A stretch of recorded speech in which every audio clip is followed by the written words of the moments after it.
Πολύ καλησπέρα σας. Ιστορίες του Λυκόφωτος.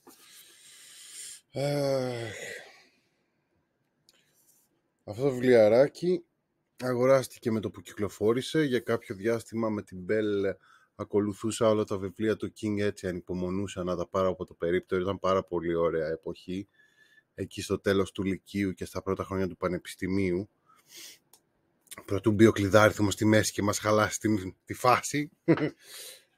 Και όπως έχουμε κάνει και με τις άλλες συλλογές διηγημάτων του King, πάμε να δούμε τι θυμόμαστε και πόσα θυμόμαστε. Λοιπόν, Willa. Στο Willa ουσιαστικά ένας άντρας ψάχνει τη γυναίκα του σε ένα σταθμό τρένου, αν θυμάμαι καλά. Του λένε οι υπόλοιποι επιβάτες που κάθονται εκεί στην αποβάθρα να μην πάει να τη ψάξει. Αυτός πάει να τη ψάξει και όταν τη βρίσκει ανακαλύπτει ότι είναι ψόφια και η γυναίκα του και ο ίδιος και οι συνεπιβάτες του. Κλασικός King. Γενικά όλη αυτή η ανθολογία από ό,τι θυμάμαι είναι κλασικός King, οπότε δεν θα το λέω συνέχεια. Η Μπισκοτένια. Αυτό αν θυμάμαι καλά έχει να κάνει με μια τύπισσα που επειδή έχει χάσει το παιδί της αρχίζει να τρέχει και μετά τη πιάνει ένας μακελαρέος και του αποδράει και τον σκοτώνει και ουσιαστικά το τρέξιμο που ήταν ο τρόπος της να αντιμετωπίσει το χαμό του παιδιού της, συγγνώμη για αυτό, το έχουμε πει για τον αψυκτικό, γίνεται η σανίδα σωτηρίας της και αυτό που ουσιαστικά είναι το όπλο της στην όλη κατάσταση. Το όνειρο του Χάρβι. Ένας γονιός βλέπει ότι κάτι έπαθε το παιδί του και ουσιαστικά αυτό το όνειρο έχει γίνει πραγματικότητα. Πατάει πάρα πολύ στη διαίσθηση των γονιών. Πολύ μιέχ. Σταθμός εξυπηρέτησης αυτοκινητιστών. Δεν το θυμάμαι. Στατικό ποδήλατο. Το στατικό ποδήλατο όταν το είχα διαβάσει πρώτη φορά γέλαγα με την ιδέα. Ουσιαστικά ένας γέρος επειδή πρέπει να χάσει κιλά ή οτιδήποτε αρχίζει να κάνει στο στατικό του ποδήλατο γυμναστική κάθε μέρα, αλλά αυτή η κίνηση γίνεται σιγά σιγά κάτι σαν αυτούπνωση και βγαίνει σε μια παράλληλη πραγματικότητα, τη φαντάζεται ή οτιδήποτε, που τον κυνηγάει μια νταλίκα. Είχε ένα ενδιαφέρον, αλλά αυτό που έχει γέλιο είναι ότι, όπως έχω ξαναπεί, αγαπημένοι μου YouTubers είναι ο Red και ο Link, έχουν ένα κομμάτι που λέει "This is my exercise bike", και όποτε ακούω αυτό το κομμάτι μου έρχεται το συγκεκριμένο διήγημα στο μυαλό. Είναι πολύ ωραίο κομματάκι, άμα το βρείτε τσεκάρετε το. Τα πράγματα που άφησαν πίσω τους έχει να κάνει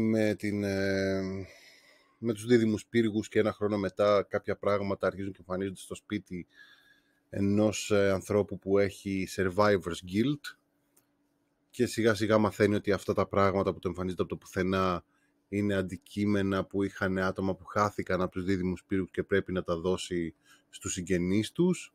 Πολύ αμερικανιά, πολύ cheesy, πολύ...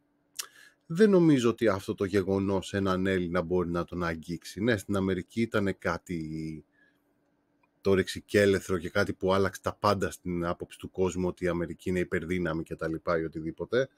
Αλλά για έναν Έλληνα δεν νομίζω ότι η 11η Σεπτεμβρίου έχει να πει κάτι.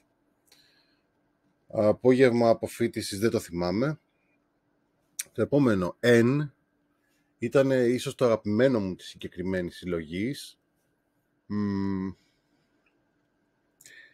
Θυμάμαι πάρα πολύ ότι μου έφερε στο μυαλό όχι τόσο Lovecraft, όσο Algernon Blackwood, Machen, αυτή τη γενιά των πρώτων χοροράδων, ας πούμε, από pulp και pulp περιοδικά. Είχε το πιο ωραίο mood ενός ανθρώπου που χάνει σιγά σιγά τα λογικά του. Ήταν για μένα το πιο όμορφο από όλη την ανθολογία, από όλη τη συλλογή. Η Γάτα από την κόλαση είναι από τα παλιότερα κείμενα του King. Είχε βγει και μία σειρά, είχε βγει και μία ταινία από τη σειρά Tales from the Dark Side, αν θυμάμαι καλά, που την είχε αυτή την ιστορία μέσα. Δεν ήταν στο Creepshow, όχι, εκεί ήταν. Στο Tales from the Dark Side. Με έναν δολοφόνο που είναι να σκοτώσει μια μαύρη γάτα. Πολύ γέλιο, πολύ ωραίο. Θυμίζει πάρα πολύ το πεδίο μάχης με τα στρατιωτάκια. Θυμίζει τέτοιο είδους King. Παλιό καλό King. Η New York Times σε ειδική τιμή προσφοράς. Δεν το θυμάμαι. Μουγκός. Αν θυμάμαι καλά, μία τύπισσα παίρνει έναν hitchhiker, έναν τύπα που κάνει autostop στο αμάξι της και του κάνει μια εξομολόγηση πιστεύοντας ότι κοιμάται και ότι είναι κουφός, αλλά στο τέλος αποκαλύπτεται ότι ίσως και να μην ήτανε. Αγιάνα. Το Αγιάνα, ο μπαμπάς του ήρωα έχει καρκίνο και εμφανίζεται ένα κοριτσάκι και τον γιατρεύει. Μου θύμισε πάρα πολύ Πράσινο Μήλι. Μια πολύ στενάχωρη θέση. Μια πολύ στενάχωρη θέση. Θυμάμαι μόνο ότι μου έχει αφήσει μια αίσθηση, όπως το Αγιάνα μου θύμισε το Πράσινο Μήλι, αυτό μου είχε θυμίσει το Shawshank Redemption.